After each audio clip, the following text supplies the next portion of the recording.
அவர்கள் எல்லாருக்கும் மேற்பட்டவள் என்று அவளை புகழுகிறாள். சௌந்தரியம் வஞ்சனை உள்ளது, அழகும் வீண். கர்த்தருக்கு பயப்படுகிற ஸ்திரியே புகழப்படுவாள். ஆமென். அநேக ஸ்திரீகள் இந்த உலகத்துல இருக்கிறார்கள்.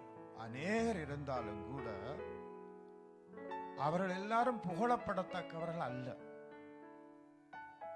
குணநலங்கள் நல்லாக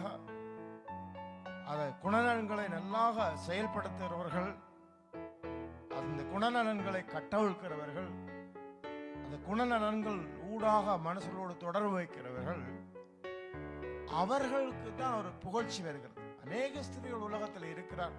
ஆயிரம் கோடிக்கணக்கில் ஸ்திரீகள் இருந்தாலும் கூட அவர்களை விட இந்த ஸ்திரீ ஏன் மேன்மைப்படுகிறாள் என்றால் அவளுடைய குணநலன்கள். ஆமென். அழகானவர்கள் இருக்கிறார்கள் என்று வேதம் சொல்லுகிறது. அந்த வசனத்தில் என்ன இருக்கு? சௌந்தரியம் உள்ளவர்கள் இருக்கிறார்கள் என்று சொல்லப்படுகிறது. ஆனா அவளுடைய ரகசியம் என்ன? அவள் கர்த்தருக்கு பயப்படுகிற ஸ்திரீ. ஆமென். அந்த குணநலன்களுக்கு பின்னாக இருக்கிற ஒரு நபரார் கர்த்தராக இருக்கிறார். அந்த கர்த்தரை அவள் கனம் பண்ணுகிற ஸ்திரியாக இருந்திருக்கிறார்.